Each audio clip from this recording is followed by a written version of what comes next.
Is MIMO, but when I rehearsed my presentation, I saw that probably I will not reach the MIMO, so I'll leave it on the presentation. This is mostly the work of my PhD student, Iftach Richter. And what I want to talk to you about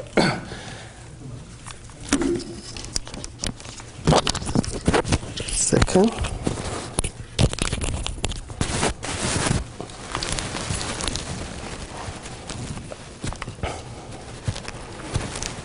Is it better? We can hear you better. Okay. So what I want to talk about is how can we derive an optimal routing scheme.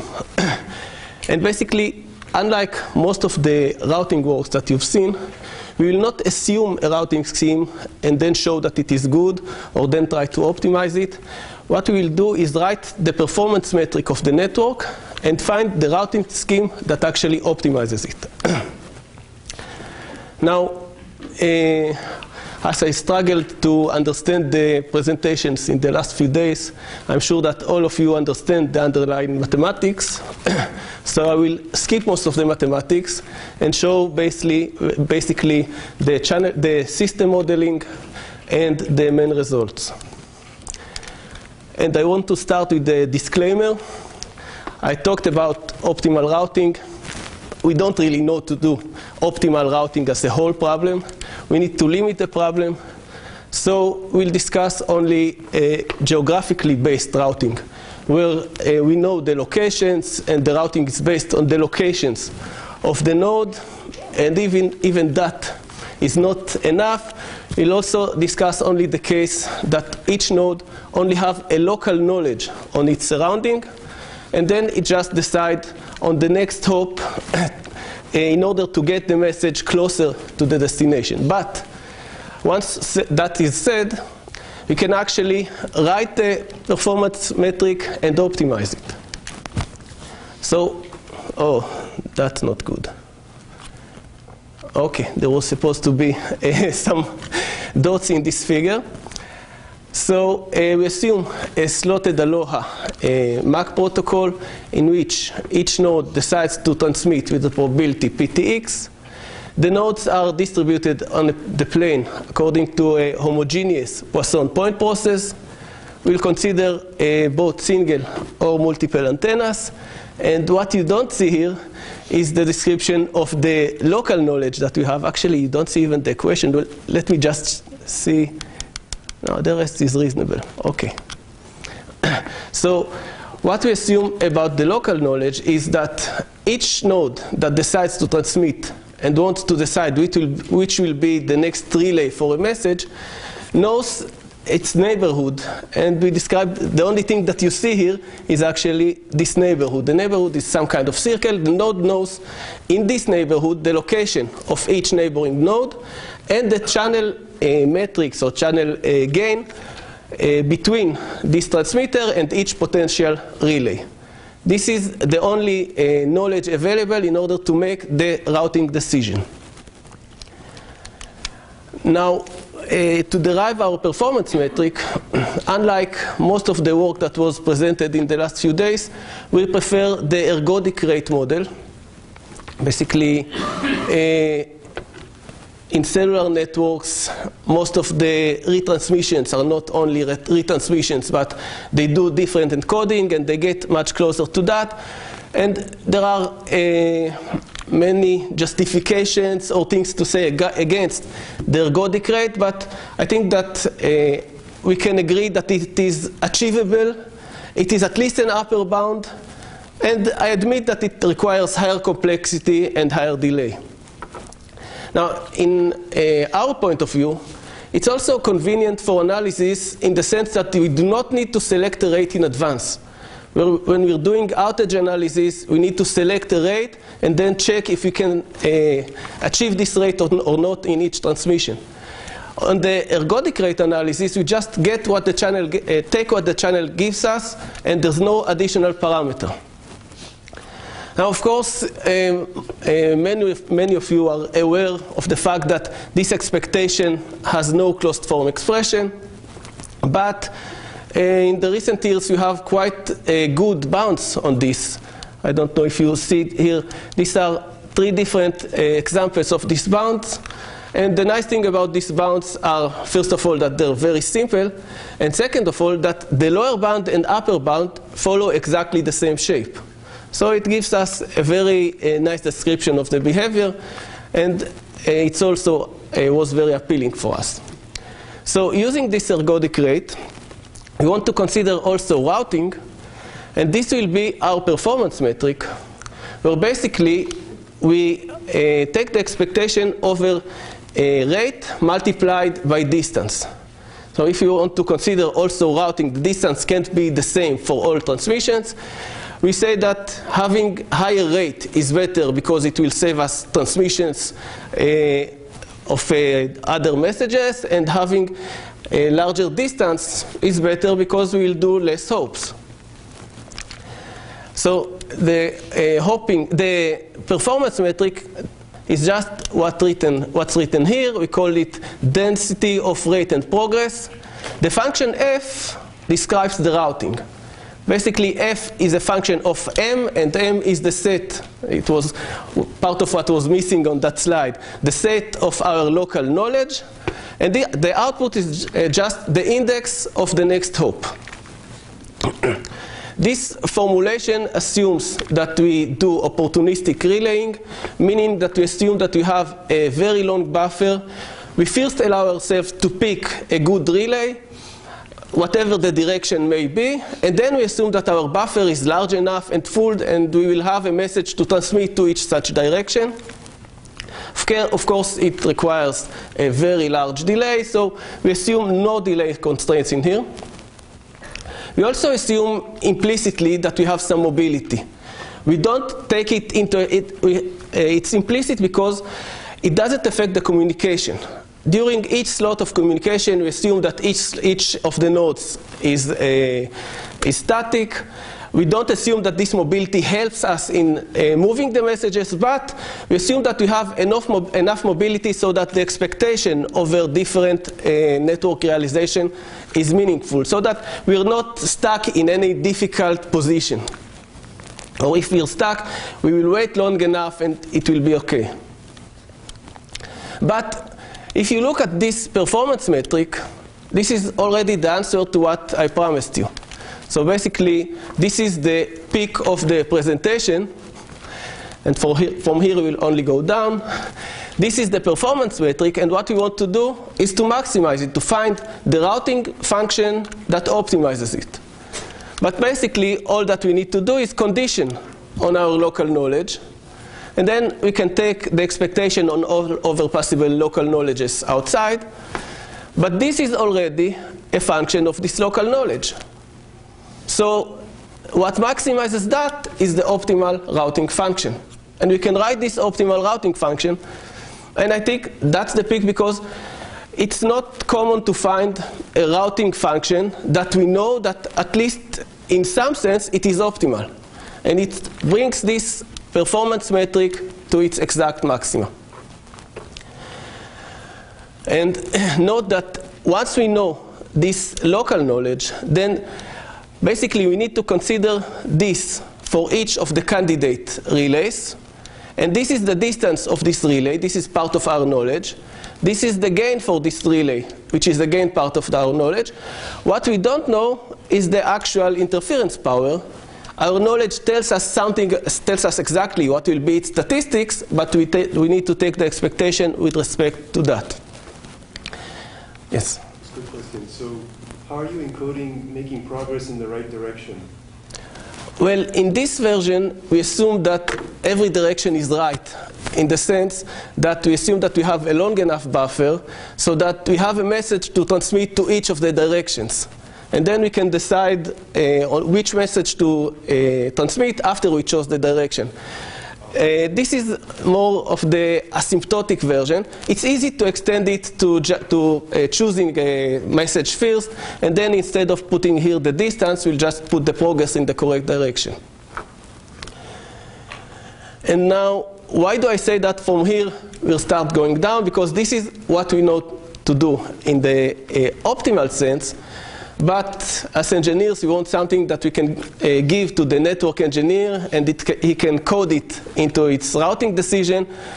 And this is something which, not only that it doesn't have any closed form, even evaluating it, for example, using a Monte Carlo simulation, there was a figure here originally.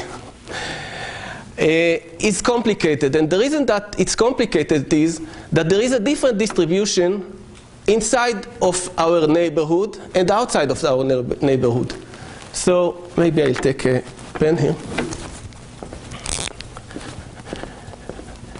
If this is our transmitter, and this is the neighborhood on which you have knowledge, and this is the tested relay node. We want to know what is the value of the function for this node.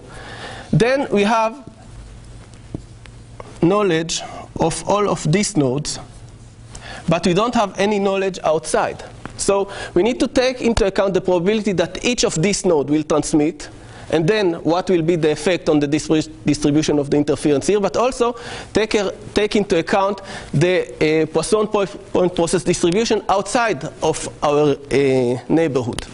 So we can do it by Monte Carlo simulation. The distribution is known, but quite complicated. In order to simplify it a little bit, we can optimize instead the expectation. Instead of the performance metric, we can optimize a bound on this performance metric. I had some nice figures. So our bound basically uses the Jensen's inequality.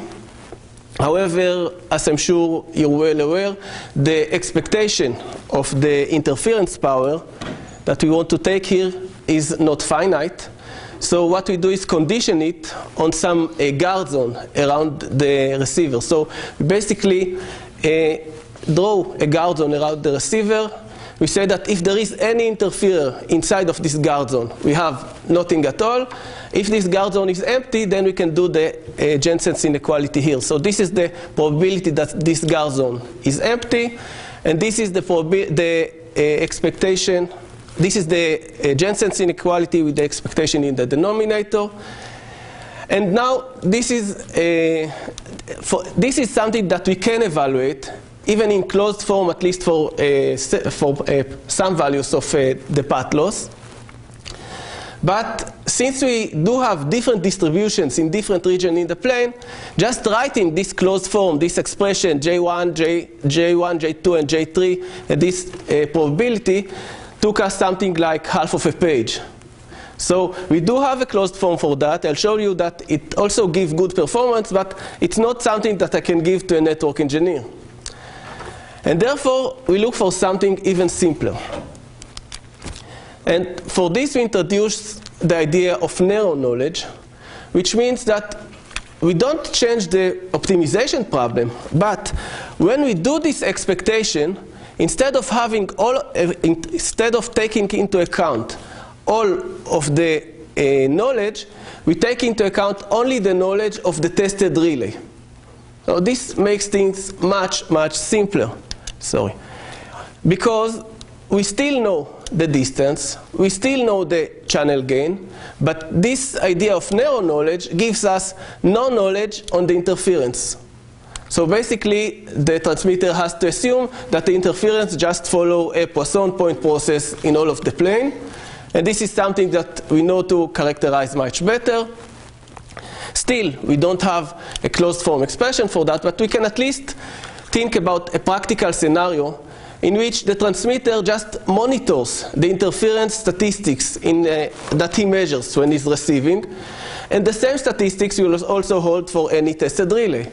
So it can evaluate this expectation. But I don't think that any network engineer will actually want to do such a evaluation of the expectation. So we again turn to our bound. And when we turn to this bound, basically, as we know no specific knowledge on the interference, we just do simple expectation on a Poisson-Point process, so this probability here is easy to evaluate, but it's also identical to all tested nodes, so we don't really need it. And this just becomes a constant. And basically, we can just choose according to the optimization of this simple function here.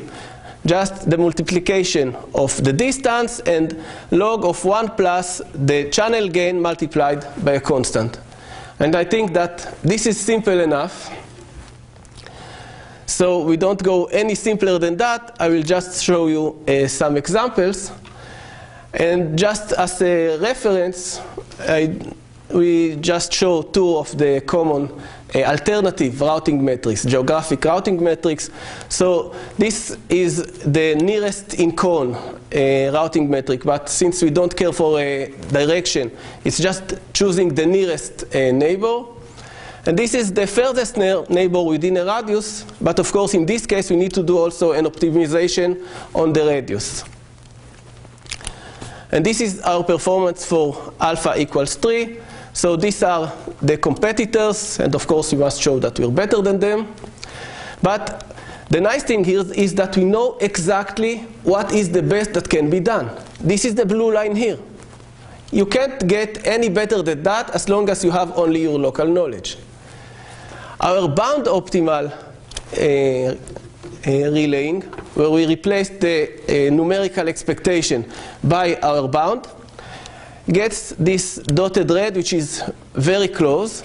And you can note that the two alternative, very simple alternative, also get us very good. Maybe you can even distinguish them here for alpha equals 4, so we just lose a little bit.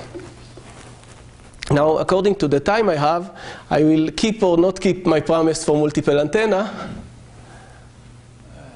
I would say 3 minutes, maybe 5. Okay. So maybe just the ideas and not any more. So basically, what is different when we have multiple antennas? Well, our space of parameters is larger. We're not only looking to choose the next relay, we also need to figure out how do we precode the data. If you want to use MIME, or how many streams do we want to use? How do we precode them? What will be the processing in each of the tested receivers?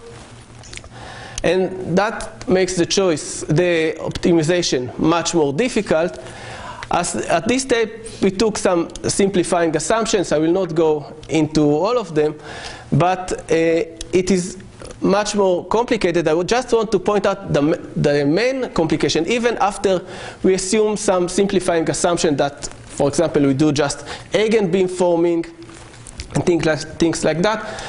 A major problem is how to choose how many streams we want to send to each of the relays. So basically, we are left with the choice of the desired relay destination and how many streams we're going to send to it. And this choice of the number of streams has two effects. On the one side, it affects the processing that the desired receiver will do. And on the other hand, the choices of all other transmitting nodes on their number of streams will affect the distribution of the interference, of the spatial correlation of the interference. So it becomes more complicated. I can admit that we cannot solve it. We can write the expectation for the closed form, for the exact optimal, not the closed form, the exact optimal routing, but it's even too difficult to simulate it because it has too large parameter space. But yet, we can derive some simple routing metrics, which they are here in the presentation, and I'll be glad to discuss them offline, but of course, do better than current routing options. Of course, it's not completely fair to compare our routing to nearest neighbor routing or other things, because we give ourselves an advantage of knowing the channel, at least partial information of the channel. So it is expected that it will be better. But if you think about it, it's not trivial to combine this channel information into routing decisions. I mean, if we just give the channel information and we know the distances, we need some way to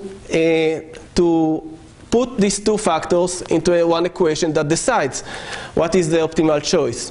And that is, I think, the larger contribution of this work. So just to conclude, we presented a routing metric which is an exact optimization of the channel performance. We also introduced lower complexity routing metrics. All of them take into account the network statistics and a partial knowledge of the neighborhood, and we showed some good routing. Thank you.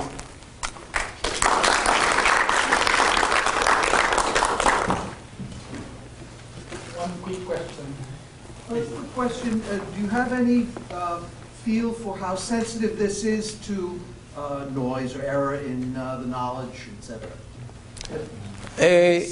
Simulated or anything to see how sensitive? No, we did many simulations. It's not very sensitive. Actually, since the constants that we have there are based on bounds, they are not the optimal constants, and they're still working very well. We tried to also optimize these constants, so we get something a little bit better, but we can say that it's not very sensitive to the choice of constants or to the exact path loss or things like that. So that was one. Thank you. Thank you.